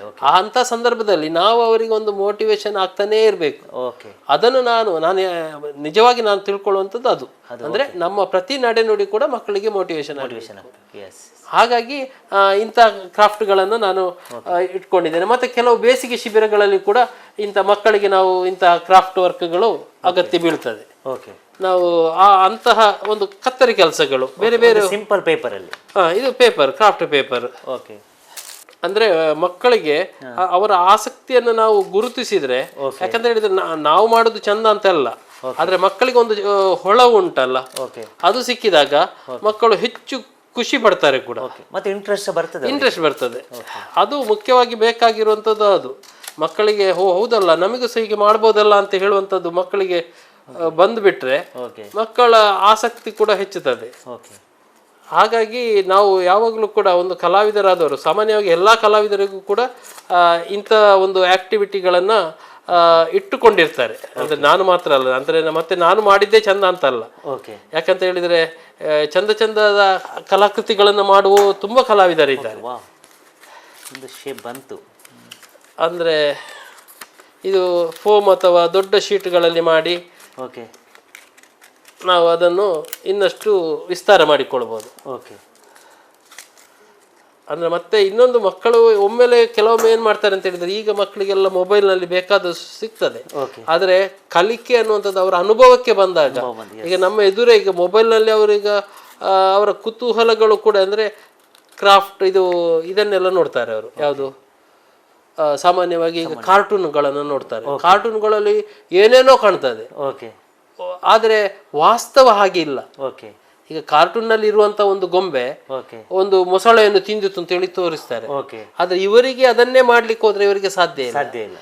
ಅದು ಯಾವಾಗ ಅನುಭವ ಬರುದು ಅಂತ ಹೇಳಿದ್ರೆ ಒಂದು ಮೊಸಳೆಯ ಒಂದು ಮಾಡೆಲ್ ಅನ್ನು ಅವ್ರ ಕೈಗೆ ಹಿಡಿದು ನೋಡಿದಾಗ ಅವರಿಗೆ ಅನುಭವಕ್ಕೆ ಬರ್ತದೆ. ಅದು ಬೇರೆ, ಅದೊಂದು ಕೇವಲ ಒಂದು ಆನಿಮೇಷನ್ ಅಲ್ಲಿ ಮಾಡಿರುವಂತದ್ದು, ಇದು ಬೇರೆ ಅಂತ. ಬಹುಶಃ ಅಂತಹ ಒಂದು ಅನುಭವಗಳನ್ನು ಕೂಡ ಮತ್ತೆ ಅವರೇ ಮಾಡಿದ್ದು ಅಂತ ಹೇಳಿ ಆಗುವಾಗ ಅವರಿಗೆ ಆಗುವಂತ ಒಂದು ಖುಷಿ ಬೇರೆ. ನಾವು ನಿಜವಾಗಿ ಮಕ್ಕಳಲ್ಲಿ ಅದು ಒಂದು ನಮ್ಮ ಮಾತಿದೆ, ಶಾಲೆಯಲ್ಲಿ ಮಕ್ಕಳಿಗೆ ನಾಟಕ ಮಾಡುವಾಗ ಈಗ ನಮ್ಮ ಮೊದಲೆಲ್ಲ ನಾವು ಚಿಕ್ಕವರಿದ್ದಾಗ ನೋಡಿದ್ದೇವೆ, ಏನಾದ್ರೂ ತಪ್ಪು ಮಾಡಿದ್ರೆ ಬೆಂಚ್ ಮೇಲೆ ನಿಂತುಕೋ ಅಂತ ಅಲ್ವಾ, ಪನಿಷ್ಮೆಂಟ್. ಆದ್ರೆ ಈಗ ಬೆಂಚ್ ಮೇಲೆ ನಿಂತುಕೋ, ನಾವು ನಾಟಕ ಮಾಡುವಾಗ ಅವನನ್ನು ಬೆಂಚ್ ಮೇಲೆ ನಿಂತುಕೊಳಿಸ್ತೇವೆ, ಅವನು ರಾಜ ಕಿಂಗ್, ಅದಕ್ಕೆ ಅವನನ್ನು ಮೇಲೆ ನಿಲ್ಲಿಸ್ತೇವೆ. ಅಂದ್ರೆ ಒಂದು ಕಲಿಕೆಯ ವಿಧಾನಗಳು ಬದಲಾಗಿದೆ. ಅಂದ್ರೆ ನಾಟಕ ರಂಗಭೂಮಿಯ ಒಂದು ಪಾಠಗಳು ಶಿಕ್ಷಣಕ್ಕೆ ಅಗತ್ಯ ಅನ್ನುವಂಥದ್ದು ಮನದಟ್ಟಾಗ್ತಾ ಹೋಗಿದೆಯೋ ಅಲ್ಲಿ ಮಕ್ಕಳ ಕಲಿಕೆಯ ವಿಧಾನಗಳು ಕೂಡ ಬದಲಾಗಿದೆ. ಬಹುಶಃ ಮಕ್ಕಳಿಗೆ ಸಿಗಬೇಕಾದದ್ದು ರಂಗಭೂಮಿಯ ಎಲ್ಲ ಪಾಠಗಳು ಸಿಕ್ಕಿದಾಗ ಅವರು ಪರಿಪೂರ್ಣರಾಗಿರ್ತಾರೆ. ಕೇವಲ ಒಂದು ನೋಡಿ, ನಾನು ಗಮನಿಸಿದ ಹಾಗೆ ಎಲ್ಲಿಯೂ ಕೂಡ ನಾಟಕ ಮಾಡುವಂತಹ ಮಕ್ಕಳಿಗೆ ಮಾರ್ಕ್ ಕಡಿಮೆ ಆದ್ದು ಅಂತ ಇಲ್ಲ. ಅಂದ್ರೆ ಅವರಿಗೆ ಗ್ರಹಣ ಶಕ್ತಿ ಹೆಚ್ಚುತ್ತಾ ಹೋಗ್ತದೆ. ಆ ಒಂದು ಗ್ರಹಿಸುವುದು ಹೇಗೆ, ಮತ್ತೆ ಅದನ್ನು ಅದೇ ರೀತಿಯಲ್ಲಿ ಅವರು ನಿರೂಪಿಸುವುದು ಹೇಗೆ, ಮತ್ತೊಬ್ಬರ ಮನಸ್ಸನ್ನು ಗೆಲ್ಲುವುದು ಹೇಗೆ. ಇನ್ನೊಂದು, ಎಲ್ಲರೂ ನನ್ನನ್ನು ಗಮನಿಸ್ತಾ ಇದ್ದಾರೆ ಅಂತ ಹೇಳುವಾಗ ಅವನಿಂದ ತಪ್ಪುಗಳು ಆಗುವುದು ಕಡಿಮೆ. ಇಲ್ಲದಿದ್ರೆ ಅವನು ಯಾವಾಗಲೂ ಪರದೆ ಹಿಂದೆ ಇದ್ದ ಅಂತ ಹೇಳಿದ್ರೆ ಅವನಿಂದ ತಪ್ಪುಗಳೇ ಆಗ್ಬೋದು. ಈಗ ನನ್ನನ್ನು ಎಲ್ಲರೂ ಗಮನಿಸ್ತಾ ಇದ್ದಾರೆ ಅಂತ ಹೇಳುವಾಗ ಅದು ಕೇವಲ ನಾಟಕ ಮಾತ್ರ ಅಲ್ಲ, ಅದು ಒಬ್ಬ ಎಲ್ಲರೂ ಒಂದು ಯಾರು 10 ಜನರ ಎದುರಿನಲ್ಲಿ ಯಾವಾಗಲೂ ಇರ್ತಾನೋ ಅವನಿಂದ ತಪ್ಪುಗಳು ಕಡಿಮೆ ಆಗ್ತದೆ. ಯಾಕಂತ ಹೇಳಿದ್ರೆ ಅವನಿಗೊಂದು ಭಯ ಇರ್ತದೆ, ನನ್ನನ್ನು ಅಲ್ಲಿ ನೋಡ್ತಾರೆ, ಇಲ್ಲಿ ನೋಡ್ತಾರೆ, ಅವ್ರು ನೋಡ್ತಾರೆ, ಇವರು ನೋಡ್ತಾರೆ ಅನ್ನುವಂಥದ್ದು. ಆ ಕಾರಣದಿಂದ ರಂಗಭೂಮಿ ಅಥವಾ ನಾಟಕದ ಒಂದು ಕ್ಷೇತ್ರದಲ್ಲಿ ಮಕ್ಕಳು ಹೆಚ್ಚು ತೊಡಗಿಸಿಕೊಳ್ಳುವುದು ಅಗತ್ಯ ಖಂಡಿತವಾಗಿ ಕೂಡ. ಸೊ ಇಂಥದ್ದೆಲ್ಲ ನೀವು ಆ್ಯಕ್ಟಿವಿಟೀಸ್ ಎಲ್ಲ ತುಂಬ ಮಾಡ್ತೀರಾ. ಇಷ್ಟೆಲ್ಲ ಟ್ಯಾಲೆಂಟ್ಸ್ ನೀವು ನೋಡುವಾಗ ನಿಜವಾಗ್ಲೂ ನಿಮ್ಮ ಹತ್ರ ಮಲ್ಟಿ ಟ್ಯಾಲೆಂಟ್ ಅಂತ ಹೇಳ್ಬೋದು ಸರ್. ಇದು ನಿಮಗೆ ಬಂದ ಒಂದು ಅಭಿರುಚಿ ಆಗಿರ್ಬೋದು, ಅಥವಾ ಇದು ನಿಮಗೆ ಬಂದದ್ದು ನಿಮ್ಮ ಅಜ್ಜನಿಂದ ತಂದೆಯಿಂದ ಇರ್ಬೋದು, ಯಾವುದಾದ್ರೂ ಸಹ ಇರ್ಬೋದು. ಆದರೆ ಸಹ ನೀವು ಮಾಡೋ ಎಲ್ಲ ಕೆಲಸ ನೋಡಿದರೆ ಈಗ ನೋಡಿ ಸೆಕೆಂಡಲ್ಲಿ ನೀವೇನೋ ಒಂದು ಶೇಪ್ ಕೊಟ್ಟರೆ ಅದಕ್ಕೆ ಇದೊಂದು ಮಲ್ಟಿ ಟ್ಯಾಲೆಂಟ್ ಅಂತ ಇರ್ಬೋದು. ಇನ್ನು ಯಾವುದಾದ್ರು ಟ್ಯಾಲೆಂಟ್ಸ್ ಇದೆಯಾ ಸರ್ ನಿಮ್ಮ ಹತ್ರ? ಅಂದರೆ ನಾವು ಹೆಚ್ಚು ಕ್ರಿಯಾಶೀಲರಾಗುವುದು ಮಕ್ಕಳ ಜೊತೆ ಕಲಿತಾಗ. ಸ್ವಲ್ಪ ಧೈರ್ಯ ತಗೊಂಡ್ರೆ ನಾವು ಪ್ರತಿಯೊಬ್ಬರಲ್ಲೂ ಕೂಡ ಕಲೆ ಅನ್ನುವಂಥದ್ದಿದೆ. ಬಹುಶಃ ಇದು ನನಗೆ ನಮ್ಮ ಮನೆಯಿಂದಲೂ ಕೂಡ ನಾನು 5ನೇ ಕ್ಲಾಸ್ನಲ್ಲಿ ಇರುವಾಗಲೇ ಅಪ್ಪ ತೀರ್ಕೊಂಡಿದ್ದಾರೆ. ಬಹಳ ಕಷ್ಟಪಟ್ಟೆ ನಮ್ಮನ್ನ 5 ಮಂದಿ ಮಕ್ಕಳನ್ನು ಬೆಳೆಸಿದ್ದಾರೆ. ಬಹುಶಃ ಅಮ್ಮನ ಒಂದು ಆಶೀರ್ವಾದ ಈಗಲೂ ಕೂಡ ಅಮ್ಮ ಮನೆಯಲ್ಲಿ ನಮ್ಮನ್ನು ಈಗಲೂ ಕೂಡ ಪ್ರತಿನಿತ್ಯ ಹೇಳುವಂಥದ್ದು ಅದೇ, ಒಂದು ಮತ್ತೊಬ್ಬರಿಗೆ ಒಳ್ಳೇದಾಗುವುದನ್ನು ಮಾಡುವುದು. ಆ ಒಂದು ಆಶೀರ್ವಾದ ನಮ್ಮನ್ನು ಯಾವತ್ತೂ ಕೂಡ ಕಾಪಾಡ್ತದೆ. ನಾವು 5 ಮಕ್ಕಳು ಕೂಡ ಅಮ್ಮನ ಪ್ರೀತಿಯಲ್ಲೇ ಬೆಳೆದವರು. ಈಗ ಮತ್ತೆ ನಮಗೆ ನಮ್ಮ ಚಿಕ್ಕಪ್ಪಂದಿರು ಬಹಳ ಸಪೋರ್ಟ್ ಮಾಡಿದ್ದಾರೆ. ಅವರ ಎಲ್ಲರ ಆಶೀರ್ವಾದ ಮತ್ತೆ ಈಗ ನಮ್ಮ ಮನೆ ಮಂದಿ ಅಣ್ಣಂದಿರು ಇರ್ಬೋದು, ಅವರೆಲ್ಲರೂ ಕೂಡ ಒಂದೊಂದು ಫೀಲ್ಡ್ನಲ್ಲಿ ಹೆಸರು ಮಾಡ್ತಾ ಇದ್ದಾರೆ. ಹಾಗಾಗಿ ನಮಗೆ ಅವರೆಲ್ಲರ ಒಂದು ಆಶೀರ್ವಾದದಿಂದ ನಾವು ಮಾಡ್ತಾ ಇದ್ದೇವೆ. ಮತ್ತೆ ನಾವು ನಮ್ಮ ಸಂಸಾರ ತಂಡದಿಂದ ಮಕ್ಕಳಿಗೆ ಕತೆ ಬರೆಯುವಂಥದ್ದನ್ನು, ಕಥಾ ಕಮ್ಮಟಗಳನ್ನು ಮಾಡ್ತೇವೆ. ಅಂದ್ರೆ ಬಹುಶಃ ನಾನು ಪತ್ರಕರ್ತನಾಗಿರೋದ್ರಿಂದ ಆ ಬರವಣಿಗೆಯ ಒಂದು ಹವ್ಯಾಸ ಕೂಡ ನನಗಿದೆ. ಹಾಗಾಗಿ ಮತ್ತೆ ನಾಟಕಗಳನ್ನು ಕೂಡ ಬರಿಬೇಕಾಗ್ತದೆ. ಒಂದು 14-15 ನಾಟಕಗಳನ್ನು ನಾನು ಬರೆದಿದ್ದೇನೆ. ಬಹುಶಃ ಮತ್ತೆ ಕೆಲವೊಂದು ನಾಟಕಗಳನ್ನು ಅಪೇಕ್ಷೆ ಪಡುವಂತ ಸಂದರ್ಭದಲ್ಲಿ ಅಲ್ಲಿಯೇ ಹೋಗಿ ನಾಟಕವನ್ನ ತಯಾರು ಮಾಡುವಂಥದ್ದು, ಕಟ್ಟುವಂಥದ್ದು. ಯಾಕಂತ ಹೇಳಿದ್ರೆ ಮಕ್ಕಳಿದ್ರು ಅದೆಲ್ಲವೂ ಕೂಡ ಇದ್ದಾಗ ಮಕ್ಕಳು ನಮ್ಮಿಂದ ಮೋಟಿವೇಶನ್ ಆಗ್ತಾರೆ. ಇಲ್ಲದಿದ್ರೆ ಮಕ್ಕಳು ಅಲ್ಲೇ ಅವರ ಪ್ರತಿಭೆಗಳು ಕೂಡ ಅಲ್ಲೇ ಕುಗ್ಗುತ್ತದೆ. ಬಹುಶಃ ಅಂತ ಒಂದು ಕಥೆಗಳನ್ನು ಬರೆಯುವುದು, ಹಾಡುಗಳನ್ನು ಬರೆಯುವಂಥದ್ದು, ಇದೆಲ್ಲವನ್ನು ಕೂಡ ನಾವು ಹೀಗೆ ಹಾಡಿದ ಹಾಡು ಅದನ್ನು ನಾನೇ ಬರೆದಿರುವಂಥದ್ದು ಅಂತ ತುಂಬಾ ಹಾಡುಗಳನ್ನು ಕೂಡ ಅಗತ್ಯಕ್ಕೆ ಇರುವಾಗ ನಾವು ಮಾಡ್ತಾ ಇದ್ದೇವೆ. ಮತ್ತೆ ಕಥಾ ಕಮ್ಮಟಗಳನ್ನು ಪ್ರತಿ ವರ್ಷ ಬೇಸಿಗೆಯಲ್ಲಿ ಶಿಬಿರಗಳನ್ನು ನಮ್ಮ ತಂಡದಿಂದ ಮತ್ತು ಪುತ್ತೂರಿನಲ್ಲಿ ನಾಟಕೋತ್ಸವವನ್ನು ಹೀಗೆ ಬೇರೆ ಬೇರೆ ಚಟುವಟಿಕೆಯಲ್ಲಿ ತೊಡಗಿಸಿಕೊಳ್ತಾ ಇದ್ದೇವೆ. ನಮಗೊಂದು ಯಾವುದಾದ್ರೂ ಒಂದು ಸಂಘ ಸಂಸ್ಥೆಗಳು ಅಂದರೆ ರಂಗ ಚಟುವಟಿಕೆಗಳು ನಿರಂತರವಾಗಿರಬೇಕು. ಈಗ ನಾವು ಪ್ರತಿನಿತ್ಯ ಶಾಲೆಗೆ ಹೋಗಿ ನಾಟಕಗಳು ಅಥವಾ ಇಂತಹ ರಂಗ ಚಟುವಟಿಕೆಗಳನ್ನು ಮಾಡಬೇಕನ್ನೋ ಆಸಕ್ತಿ ನಮ್ಮಲ್ಲಿದೆ. ಆದರೆ ಅದಕ್ಕೊಂದು ಸಪೋರ್ಟ್ ಅಂತ ಸಿಕ್ಕಿದಾಗ ನಾವು ಇತ್ತೀಚೆಗೊಂದು ಪ್ರಕಟಣೆಯನ್ನು ಕೊಟ್ಟಿದ್ದೆವು. ಅಂದರೆ ಯಾರಾದರೂ ಸಂಘ ಸಂಸ್ಥೆಯವರು ಅವರ ಸಂಘ ಸಂಸ್ಥೆ ಹೆಸರಿನಲ್ಲಿ ಇಂಥ ಚಟುವಟಿಕೆಗಳನ್ನು ಮಾಡಲಿಕ್ಕೆ ಅಪೇಕ್ಷೆ ಪಟ್ಟರೆ ನಾವು ಕೂಡ ಅದನ್ನು ಅವರ ಸಂಘ ಸಂಸ್ಥೆ ಹೆಸರಿನಲ್ಲಿಯೇ ಮಾಡಲಿಕ್ಕೆ ನಾವು ಕೂಡ ಸಿದ್ಧರಿದ್ದೇವೆ ಅಂತ. ಅಂದರೆ ಒಟ್ಟಿನಲ್ಲಿ ಚಟುವಟಿಕೆಗಳು ನಿರಂತರವಾಗಿರಬೇಕು. ಮಕ್ಕಳಿಗೆ ಪ್ರತಿ ಕ್ಷಣ ಪ್ರತಿದಿನ ಅವರ ಒಂದು ಚಟುವಟಿಕೆ ಶಾಲಾ ವಾತಾವರಣ ಒಂದು ಸಂತಸಮಯವಾಗಿರ್ಬೇಕನ್ನುವಂಥದ್ದು ನನ್ನ ಆಸೆ. ಓಕೆ, ನೀವೊಂದು ರೋಟ್ರಿಯ ಸಂಸ್ಥೆ ಅಂದರೆ ಅಂತಾರಾಷ್ಟ್ರೀಯ ಸಂಸ್ಥೆಯಲ್ಲಿ ನೀವೊಬ್ಬರು ಸದಸ್ಯರಾಗಿರಿ. ಅದು ಹೇಳ್ಬೋದು ಅಂದರೆ ಸ್ಥಾಪಕ ಸದಸ್ಯರಿನ್ ಎಲೈಟ್ ಕ್ಲಬ್ಬಲ್ಲಿ. ಮತ್ತು ನೀವು ಬರುವ ವರ್ಷ ಅಂದರೆ 24-25 ಕಾರ್ಯದರ್ಶಿಯಾಗಿ ಆಯ್ಕೆಗೊಂಡಿದ್ದೀರಿ. ಅಲ್ಲ, ಈ ವರ್ಷ ಈ ವರ್ಷ ಆಗಿದ್ದೀರಿ. ಸೊ ನಿಮಗೆ ಆ ರೋಟ್ರಿ ಸಂಸ್ಥೆಯಲ್ಲಿ ನಿಮಗೆ ಸಪೋರ್ಟ್ ಇದೆಯಾ ಇದಕ್ಕೆಲ್ಲ? ಖಂಡಿತವಾಗಿಯೂ ಕೂಡ ನಮ್ಮ ರೋಟ್ರಿ ಪುತ್ತೂರು ಇಲೈಟ್ ಒಂದು ಸಾಂಸ್ಕೃತಿಕವಾಗಿ ಹೆಚ್ಚು ಗಟ್ಟಿ ಇರುವಂಥದ್ದು ಇದೆ. ಅಲ್ಲಿಯ ಪ್ರತಿ ಸದಸ್ಯರು ಕೂಡ ಸಾಂಸ್ಕೃತಿಕವಾಗಿ ಕಳೆದ ನಮ್ಮ ರೋಟ್ರಿ 2020ರಲ್ಲಿ ಆರಂಭವಾಯಿತು. ಆ ಬಳಿಕದ 5 ವರ್ಷಗಳು, ಈಗ 5ನೇ ವರ್ಷ ನಡೀತಾ ಇದೆ. ಪ್ರತಿ ವರ್ಷ ಕೂಡ ಒಂದು ಮಾದರಿಯಾದಂತಹ ಒಂದು ತಂಡ ನಮ್ಮಲ್ಲಿ ಇದೆ. ರೋಟ್ರಿ ಪುತ್ತೂರು ಇಲೈಟ್ ಸಾಂಸ್ಕೃತಿಕ ತಂಡ ಮತ್ತು ಕ್ರಿಕೆಟಿಗೆ ನಮ್ಮ ಸ್ಪೋರ್ಟ್ಸ್ ಮತ್ತು ಕ್ರಿಕೆಟ್ ಎರಡರಲ್ಲೂ ಕೂಡ ನಮ್ಮ ರೋಟ್ರಿ ಪುತ್ತೂರು ಇಲೈಟ್ ಸಂಪೂರ್ಣವಾಗಿ ತೊಡಗಿಸಿಕೊಂಡಿದೆ. ನನ್ನನ್ನು ಬಹಳಷ್ಟು ಬೆಳೆಸುವಂತಹ ಒಂದು ಪ್ರತಿಭೆಗಳು ನಮ್ಮ ಇಲೈಟ್ ತಂಡದಲ್ಲಿದೆ. ಬಹುಶಃ ನಾವು ಕಳೆದ 4-5 ವರ್ಷಗಳಿಂದಲೂ ಕೂಡ 5 ಬೇರೆ ಬೇರೆ ನಾಟಕಗಳನ್ನು ಮಾಡ್ತಾ ಇದ್ದೇವೆ. ಬಹುಶಃ ಆ ನಾಟಕಗಳು ಕೇವಲ ಒಂದು ಪ್ರದರ್ಶನ ಅಲ್ಲ, ಒಂದಕ್ಕಿಂತ ಹೆಚ್ಚು ಪ್ರದರ್ಶನಗಳನ್ನು ನೀಡ್ತಾ ಬಂದಿದೆ. ಇಲ್ಲದಿದ್ದರೆ ಕೇವಲ ಅವರೆಲ್ಲರನ್ನು ಸೇರಿಸೋದು ಕಷ್ಟ. ಆದರೆ ನಮ್ಮ ಪ್ರತಿ ಸದಸ್ಯರು ಕೂಡ ಹೆಚ್ಚು ಹೆಚ್ಚು ಒಲವುಳ್ಳವರಾಗಿರೋದ್ರಿಂದ ನಮಗೆ ಅವರನ್ನು ತೊಡಗಿಸಿಕೊಳ್ಳಿಕ್ಕೆ ಸುಲಭ ಆಗ್ತದೆ. ಮತ್ತೆ ನನಗೆ ಕೂಡ ಬಹಳಷ್ಟು ಸಪೋರ್ಟ್ ಮಾಡ್ತಾ ಇದ್ದಾರೆ. ಓಕೆ ಓಕೆ, ಅಂದರೆ ನಿಮಗೆ ರೋಟ್ರಿಯಲ್ಲಿ ನಿಮಗೆ ಸಪೋರ್ಟ್ ಫುಲ್ಲು ಖಂಡಿತ. ಓಕೆ, ಅದಕ್ಕೆ ಹೇಳೋದು ನಾವು ಅಂದರೆ ಯಾವುದೇ ಒಂದು ಸಂಸ್ಥೆಯಲ್ಲಿ ತೊಡಗಿಸಿಕೊಂಡ್ರೆ ನಮಗೆ ಇಂಥ ಪ್ರತಿಭೆಗಳು ನಮಗೆ ಜಾಸ್ತಿ ಮಾಡಲಿಕ್ಕೆ ನಮಗೆ ಅವಕಾಶ ಸಿಗುತ್ತದೆ. ಸೊ ಒಂದು ನಾಟಕ ಅಂತ ಹೇಳಿದ ತಕ್ಷಣ ನಮಗೆ ಅಲ್ಲಿ ಗೀತೆ ಇದೆ, ಅಲ್ಲಿ ನಿರ್ದೇಶನ ಇದೆ, ಬೇರೆ ಬೇರೆ ಬೇರೆ ರೀತಿಯಲ್ಲಿದೆ. ಇತ್ತೀಚಿನ ದಿನ ನಾವು ನೋಡೋದಾದರೆ ಒಬ್ಬರು ಗೀತೆ ತಯಾರಿಸ್ತಾರೆ, ಒಬ್ಬರು ನಿರ್ದೇಶನ ಮಾಡ್ತಾರೆ, ಒಬ್ಬರು ರೈಟಿಂಗ್ ಬರೀತಾರೆ ನಾಟಕ. ಆದರೆ ನಿಮ್ಮ ಪ್ರತಿಭೆ ನೋಡೋದಾದ್ರೆ ನೀವೇ ಬರೀತೀರ, ಹೌದಲ್ಲ? ಗೀತೆ ನೀವೇ ಮಾಡ್ತೀರಾ, ಬರೀದ ಸಹ ನೀವೇ ಬರೀತೀರಾ, ಡೈರೆಕ್ಷನ್ ಸಹ ನೀವು ಮಾಡ್ತೀರಾ. ಕೊನೆಯದಾಗಿ ಯಾವುದಾದ್ರೂ ಒಂದು ಜಾನಪದ ಗೀತೆ ಇದೆಯಾ ನಿಮ್ಮ ಹತ್ರ? ಖಂಡಿತ. ಅಂದ್ರೆ ನೀವು ಹೇಳಿದ ರೀತಿಯಲ್ಲಿ ಅಂದ್ರೆ ಈಗ ಒಂದೊಂದಕ್ಕೆ ಒಂದೊಂದು ವಿಭಾಗಗಳು, ಅದು ಹೆಚ್ಚು ಕಮರ್ಷಿಯಲೈಸ್ ಆಗುವ ಸಂದರ್ಭದಲ್ಲಿ ಈ ರೀತಿಯ ಏನು ವಿಭಾಗಗಳನ್ನು ನಾವು ಕಾಣ್ತೇವೆ. ಈಗ ಅಂದ್ರೆ ನಾನು ಯಾವಾಗ ಕೂಡ ಒಂದು ಉದಾಹರಣೆ ಹೇಳೋದುಂಟು. ನಾವು ಚಿಕ್ಕದಿರುವಾಗ ನಮ್ಮ ಮನೆ ಹತ್ತಿರ ಒಬ್ರು ಕಂಪೌಂಡ್ರು ಅಂತ ಇದ್ರು. ಅವ್ರ ಹತ್ರ ಒಂದು ಸೂಟ್ ಕೇಸ್ ಇತ್ತು. ಅವರು ಒಂದು ಸಣ್ಣ ಇದರಲ್ಲಿ ಇತ್ತು. ನಾವು ಜ್ವರ ಬಂದ್ರು ಅಲ್ಲಿಗೆ ಹೋಗುದು, ಕಿವಿ ನೋವಾದ್ರೂ ಅಲ್ಲಿಗೆ ಹೋಗುದು, ಹಲ್ಲು ನೋವಾದ್ರೂ ಅಲ್ಲಿಗೆ ಹೋಗುದು, ಶೀತ ಆದ್ರೂ ಏನಾದ್ರೂ ಅಲ್ಲಿಗೆ ಹೋಗುದು. ಅವರೇ ಕೊಡ್ತಿದ್ರು, ಗುಣ ಆಗ್ತಿತ್ತು. ಆದ್ರೆ ಇವತ್ತು ಹಾಗೆ ಇಲ್ಲ. ಹಲ್ಲು ನೋವಾದ್ರೆ ಹಲ್ಲಿನ ಡಾಕ್ಟರ್ಗೆ ಅಲ್ಲಿಗೆ ಹೋಗ್ತೇವೆ, ಕಿವಿ ನೋವಾದ್ರೆ ENT ಹತ್ರ ಹೋಗ್ತೇವೆ, ಮತ್ತೆ ಕೈ ಮೂಳೆ ಏನಾದ್ರೂ ಆಯ್ತು ಅಂತ ಹೇಳಿದ್ರೆ ಬೋನ್ ಡಾಕ್ಟರ್ ಹತ್ರ ಹೋಗ್ತೇವೆ. ಹಾಗೆ ಬೇರೆ ಬೇರೆ ವಿಭಾಗಗಳು. ಬಹುಶಃ ರಂಗಭೂಮಿ ಕೂಡ ಅದಕ್ಕೆ ಹೊರತಾಗಿಲ್ಲ, ಅಲ್ಲಿ ಕೂಡ ಬೇರೆ ಬೇರೆ ವಿಭಾಗಗಳು ಆಗಿದೆ. ಆದ್ರೆ ನಾನು ಹೇಳುವಂಥದ್ದು, ಒಬ್ಬ ಕಲಾವಿದ ಎಲ್ಲವನ್ನು ಮಾಡ್ಲಿಕ್ಕೆ ಸಮರ್ಥನಿರ್ತಾನೆ. ಕೆಲವೊಮ್ಮೆ ನಮಗೆ ಏನಾಗ್ತದೆ, ನಾನು ಅದು ಮಾತ್ರ ಮಾಡುದನ್ನುವಂತಹ ಚೌಕಟ್ಟನ್ನು ನಾವು ಹಾಕಿಕೊಂಡು ಬಿಟ್ರೆ ನಾವು ಅಲ್ಲಿಗೆ ಸೀಮಿತ ಆಗ್ತೇವೆ.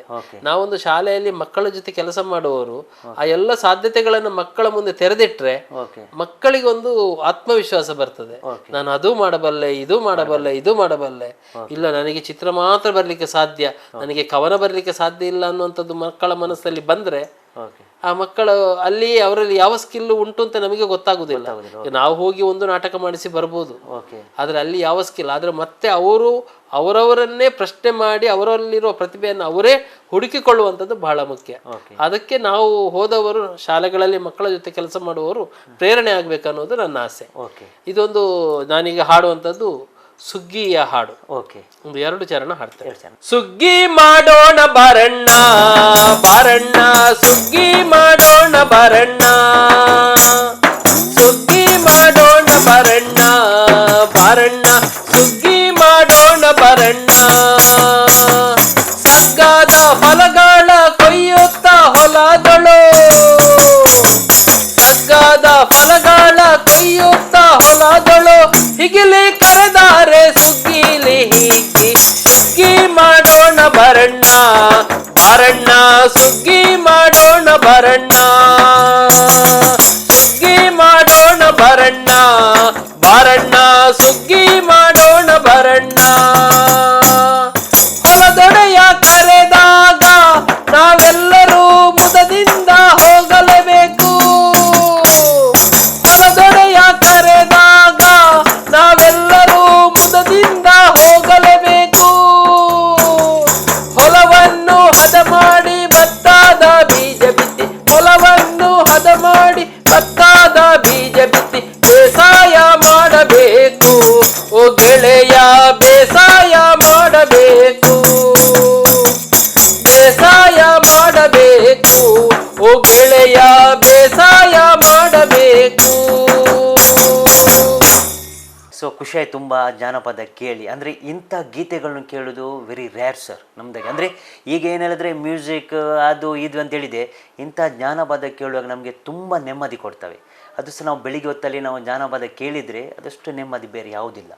ಸೊ ಈಗ ನಿಮಗೆ ನಾಟಕ ನಾವು ಹೇಳಿದ್ವಿ ಸೇರಿ ಕಳೆದ 20 ವರ್ಷದಿಂದ ಈ ರಂಗಭೂಮಿಯಲ್ಲಿ ನೀವೊಂದು ಕೆಲಸ ಮಾಡ್ಕೊಂಡಿದ್ದೀರಾ. ನಿಮಗೆ ಏನಾದರೂ ಮರೆಯಲಾಗದ ಒಂದು ಸಂಗತಿ ನಡೆದೆಯಾ? ಅದು ಗುಡ್ ಆಗಿರ್ಬೋದು, ಬ್ಯಾಡ್ ಆಗಿರ್ಬೋದು, ಅಥವಾ ಏನಾದರೂ ಇಂಥ ಒಂದು ಘಟನೆ ನನ್ನ ಮನಸ್ಸಿಗೆ ಆಯಿತು, ಇಂಥ ಒಂದು ಘಟನೆ ಆಯಿತು ಅಂತ ಯಾವುದೊಂದು ಘಟನೆ ಇದೆಯಾ?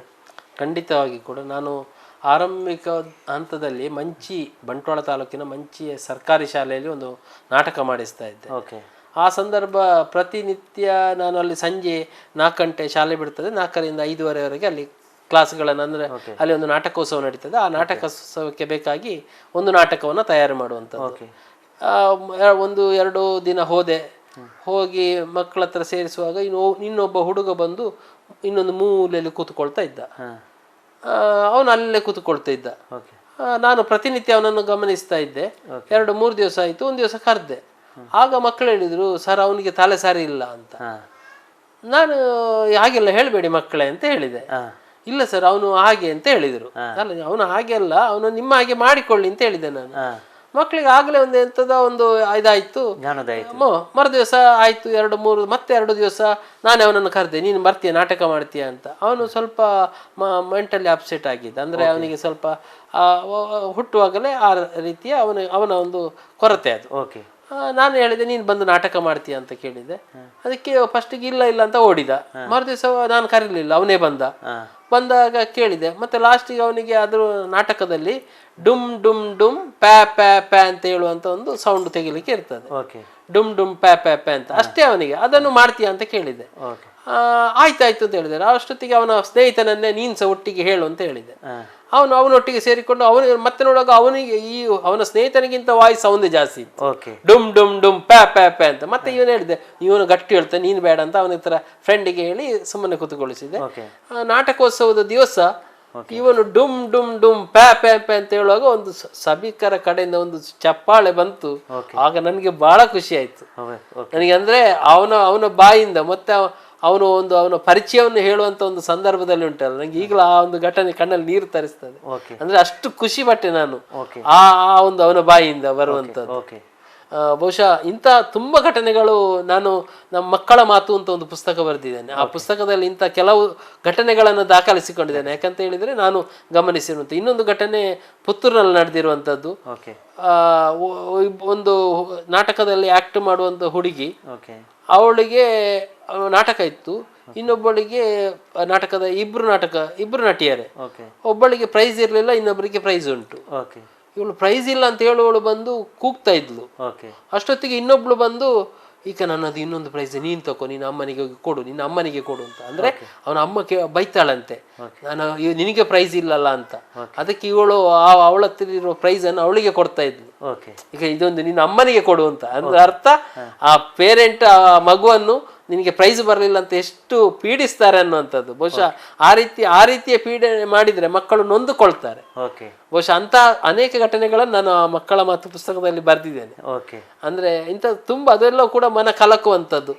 ಇನ್ನೊಂದು ಕಡೆಯಲ್ಲಿ ನಾನು ನಾಟಕ ಮಾಡುವಾಗ ಒಬ್ಬರಿಗೆ ಒಂದು ಪಾತ್ರ ಸಿಕ್ಲಿಲ್ಲ ಅಂತ ಹೇಳಿ ಅವಳಿಗೆ ಸ್ಟೇಜಿಗೆ ಹೋಗ್ಲಿ, ನೀನನ್ನು ಹಾಡ್ಲಿಕ್ಕೆ, ಅವಳು ಚಂದ ಹಾಡ್ತಾ ಇದ್ಲು, ಒಬ್ಬಳಿಗೆ ರಾಜನ ಪಾತ್ರ ಕೊಡ್ಲಿಲ್ಲ ಅಂತ ಹೇಳಿ ಅವಳ ಅಮ್ಮ ಮರುದಿವಸದಿಂದ ನೀನು ಕ್ಯಾಂಪಿಗೆ ಹೋಗುದು ಬೇಡ ಅಂತ ಹೇಳಿ ತಡೆದು ನಿಲ್ಲಿಸಿದ್ರು. ಆಗ ನಾನು ಮಕ್ಕಳ ಹತ್ರ ಕೇಳೋದು, ಇಲ್ಲ ಅದು ಅವಳಮ್ಮ ಬೇಡ ಹೇಳಿದ್ರಂತೆ, ಅವಳು ಹಿಂಗೆ ದೊಡ್ಡ ಪಾತ್ರ ಸಿಕ್ಲಿಲ್ಲಲ್ಲ ಅಂತ. ಆಮೇಲೆ ರಜೆ ಕಳೆದ ಮೇಲೆ ಅದು ಶೋ ಮಾಡ್ಲಿಕ್ಕಿದ್ದದ್ದು, ಬೇಸಿಗೆಯಲ್ಲಿ ಸಮ್ಮರಲ್ಲಿ ಕ್ಯಾಂಪ್ ಆಗಿರುವಂಥದ್ದು. ರಜೆ ರೀಓಪನ್ ಆಗುವಾಗ ಆ ಶೋ ಆಗಬೇಕಿತ್ತು. ರೀಓಪನ್ ಹತ್ತಿರ ದಿವಸ ಬರುವ ಸಂದರ್ಭದಲ್ಲಿ ಒಂದು ಮತ್ತೆ ಪ್ರಾಕ್ಟೀಸ್ಗೆ ಅಂತ ಕರೆದಾಗ ಮಗು ಅಡ್ಮಿಷನ್ಗೆ ಅಂತೇಳಿ ಅಡ್ಮಿಷನ್ಗೆ ಅಂತೇಳಿ ಬಂದಿದ್ಲು. ಅಲ್ಲಿ ಬಂದವಳ ಹತ್ರ ಕೇಳಿದ್, ನೀನು ನಾಟಕ ಮಾಡ್ತೀಯ? ಅಮ್ಮನ ಹತ್ರ ಕೇಳಬೇಕಷ್ಟೇ ಅಂತ. ಬೇಡ, ನೀನು ಅಲ್ಲಿ ಹಾಡಲಿಕ್ಕೆ ಕೂತ್ಕೊ, ನಾಟಕಕ್ಕೆ ಸ್ಟೇಜಿಗೆ ಆಗುದಿಲ್ಲ, ಹಾಡಲಿಕ್ಕೆ. ಆಯ್ತು, ಹಾಡ್ತೇನೆ ಅಂತೇಳಿ ಮತ್ತೆ ಅವಳ ಅಮ್ಮನ ಹತ್ರ ಕೂಡ ಕನ್ವಿನ್ಸ್ ಮಾಡಿದ್ದೆ, ನೋಡಿ ಅವಳಿಗೆ ಆಸಕ್ತಿ ಉಂಟು ಅಂತ. ಆಗ ಅಮ್ಮ ಆಯ್ತು ಅಂತ ಹೇಳಿದ್ರು. ಆ ದಿವಸದ ನಾಟಕದಲ್ಲಿ ಅವಳು ಹಾಡಿದ್ಲು. ಇವಳು ಆ ಒಂದು ಪಾತ್ರದಲ್ಲಿ ಏನು ರಾಜನ ಪಾತ್ರ ಮಾಡಿದ್ಲು, ಅದರಲ್ಲಿ ಕೆಲವು ನೃತ್ಯಗಳೆಲ್ಲ ಇತ್ತು. ಅದನ್ನು ಬಹಳ ಅಮೋಘವಾಗಿ ಮಾಡಿದ್ರು. ಅಷ್ಟು ಚಂದ್ರ ಅವಳು ಹಾಡಿದ್ಲು, ಇವಳು ಮಾಡಿದ್ಲು. ನನಗೆ ಆಗ ಒಂದು ಸಮಾಧಾನ ಆಯ್ತು. ಅಂದ್ರೆ ಕೆಲವೊಮ್ಮೆ ನಾವು ಪೇರೆಂಟ್ಗಳು ತಪ್ಪು ಹೆಜ್ಜೆಗಳನ್ನು ಇಡ್ತಾ ಇದ್ದೇವೆ, ಅದು ಮಕ್ಕಳ ಮೇಲೆ ತುಂಬಾ ಪರಿಣಾಮಗಳನ್ನು ಬೀರ್ತಾ ಇದೆ. ಈಗ ನಾನು ಮಕ್ಕಳ ಹಕ್ಕುಗಳ ಬಗ್ಗೆ ಕೂಡ ಕೆಲಸ ಮಾಡ್ತಾ ಇರೋದ್ರಿಂದ ನನಗೆ ಮಕ್ಕಳ ಹಕ್ಕುಗಳ ಬಗ್ಗೆ ವರದಿ ಮಾಡಿರುವುದಕ್ಕೆ ಯುನಿಸೆಫಿನಿಂದ ಫೆಲೋಶಿಪ್ ಕೂಡ ಬಂದಿದೆ, ಅದು ಬೆಂಗಳೂರಿಂದ. ಮತ್ತೆ ನಾನು ಮಕ್ಕಳ ಹಕ್ಕುಗಳ ಬಗ್ಗೆ ಸುಮಾರು 6-7 ವರ್ಷಗಳ ಕಾಲ ಮಂಗಳೂರಿನ ಪ್ರಜ್ಞಾ ಸಂಸ್ಥೆಯ ಒಂದು ಕಾರ್ಯಕ್ರಮದ ಮಂಗಳೂರಿನ ಸುಮಾರು ಶಾಲೆಗಳು 10-15 ಶಾಲೆಗಳಲ್ಲಿ 7 ವರ್ಷಗಳ ಕಾಲ ನಿರಂತರವಾಗಿ ನಾಟಕ, ಹಾಡು, ನೃತ್ಯಗಳನ್ನು ಅಭ್ಯಾಸ ಮಾಡಿಸಿಕೊಂಡು ಬಂದಿದ್ದೇನೆ. ಬಹುಶಃ ಇದೆಲ್ಲವೂ ಕೂಡ ನಾವು ಮಕ್ಕಳ ಜೊತೆ ಹೆಚ್ಚು ಒಡನಾಟ ಆಗ್ಲಿಕ್ಕೆ ಮತ್ತು ನಾನು ಗಟ್ಟಿಯಾಗ್ಲಿಕ್ಕೆ, ಹೊರತು ಮಕ್ಕಳೇ ಕಾರಣ, ನಾನಲ್ಲ. ಅಂದ್ರೆ ಇಂಥ ಅವಕಾಶಗಳನ್ನು ಬಳಸಿಕೊಂಡು ಬೆಳೆದು ಬಂದವ ನಾನು. ಓಕೆ, ನೀವೀಗ ಹೇಳಿದ್ರಿ ಗೀತೆ ಮತ್ತು ನಾಟಕ ಒಬ್ಬ ವ್ಯಕ್ತಿಯ ಮೈಂಡ್ಸೆಟ್ ಚೇಂಜ್ ಮಾಡ್ಬೋದು, ಇದೊಂದು ಸಂದೇಶ ಅಂತ ಹೇಳ್ಬೋದು. ಸೆಕೆಂಡ್, ಇನ್ನೊಂದು ಸಂದೇಶ ಏನಂದರೆ ತಂದೆ ತಾಯಿಯವರಿಗೆ ಮಕ್ಕಳಿಗೆ ಪ್ರೋತ್ಸಾಹ ಕೊಡಬೇಕು. ಯಾಕೆಂದರೆ ಅದು ಮಾಡೋದು ಬೇಡ, ಇದು ಮಾಡೋದು ಬೇಡ ಅಂತೇಳಿ ಅವರಿಗೆ ಕಡೆಗಣಿಸಿದರೆ ಅದರ ಪರಿಣಾಮವೇ ಬೇರೆ ಬೇರೆ ಅಂತೆ. ಅದೊಂದು 2 ಸಂದೇಶ ಕೊಟ್ಟಿದ್ದೀರಿ. ಓಕೆ, ಈಗ ನೀವು ಹೇಳಿದಾರೆ ಸರ್, ನಿಮ್ಮ ಫ್ಯಾಮಿಲಿ ಬಗ್ಗೆ ನೀವು ಹೇಳಿದಿರಿ, ಅಣ್ಣ ತಮ್ಮಂದಿರಾಗಲಿ, ತಂದೆ ಆಗಲಿ, ಅಜ್ಜ ಆಗಲಿ, ಈ ಥರ ಇದೆ. ಈಗ ನಿಮಗೆ ಪ್ರಸ್ತುತ ನಿಮ್ಮ ಫ್ಯಾಮಿಲಿ ಅಂದರೆ ನಿಮ್ಮ ಮಿಸ್ಸಸ್, ಮಕ್ಕಳು ಇರ್ಬೋದು, ಅವರಿಂದ ನಿಮಗೆ ಸಪೋರ್ಟ್ ಸಿಗ್ತದೆ? ಖಂಡಿತವಾಗಿ ಕೂಡ. ನನ್ನ ಹೆಂಡತಿ ಜಯಶ್ರೀ, ಅವಳು ಮಾಣಿ ಬಾಲವಿಕಾಸ ಆಂಗ್ಲ ಮಾಧ್ಯಮ ಶಾಲೆಯಲ್ಲಿ ಶಿಕ್ಷಕಿಯಾಗಿ ಕೆಲಸ ಮಾಡ್ತಾ ಇದ್ದಾಳೆ. ಮಗ ಅನುಜು ಅದೇ ಶಾಲೆಯಲ್ಲಿ 1ನೇ ತರಗತಿಯಲ್ಲಿ ಕಲಿತಾ ಇದ್ದಾನೆ.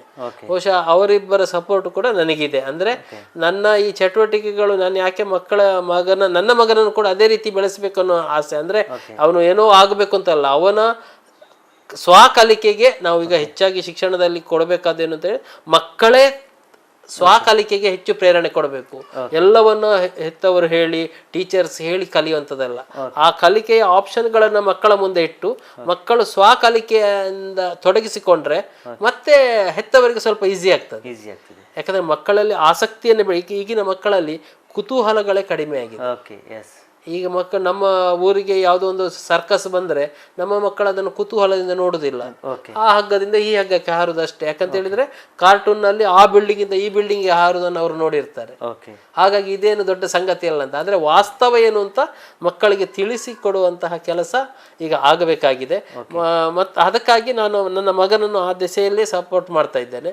ಮತ್ತೆ ನನಗೆ ನನ್ನ ಹೆಂಡತಿ, ಅವಳು ಕೂಡ ಒಂದು ಕಲಾ ಅಭಿರುಚಿ ಇರೋದ್ರಿಂದ ನನ್ನ ಕೆಲಸಗಳಿಗೆ ಸಪೋರ್ಟ್ ಮಾಡ್ತಾನೆ ಬಂದಿದ್ದಾಳೆ. ಅದು ಸ್ಕ್ರಿಪ್ಟ್ ರೈಟಿಂಗ್ ಇರ್ಬೋದು, ಅಥವಾ ಕೆಲವು ಟ್ರಾನ್ಸ್ಲೇಷನ್ ಇರ್ಬೋದು, ಅಥವಾ ಪ್ರಾಪರ್ಟಿ ಮಾಡುವಂಥದ್ದಕ್ಕೆ ಇರ್ಬೋದು, ಇದಕ್ಕೆಲ್ಲದಕ್ಕೂ ಕೂಡ ಹೆಲ್ಪ್ ಮಾಡ್ತಾ ಇದ್ದಾಳೆ.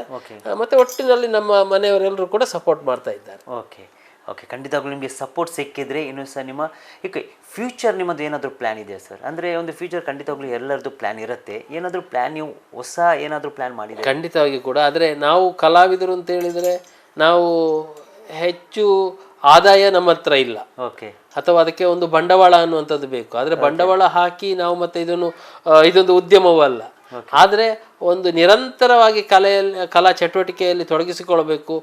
ಮಕ್ಕಳನ್ನು ಇನ್ನಷ್ಟು ಉತ್ಸಾಹದಿಂದ ತೊಡಗಿಸಿಕೊಂಡು ಒಂದು ಸಣ್ಣ ತಂಡ ಆಗಿ ವರ್ಷ ಇಡೀ ಶಾಲೆಗಳಿಗೆ ಹೋಗಿ ನಾಟಕಗಳನ್ನು ಮಾಡಿಸುವಂಥದ್ದನ್ನು ನಿರಂತರವಾಗಿ ಮಾಡಿಸಿಕೊಳ್ಳಬೇಕು.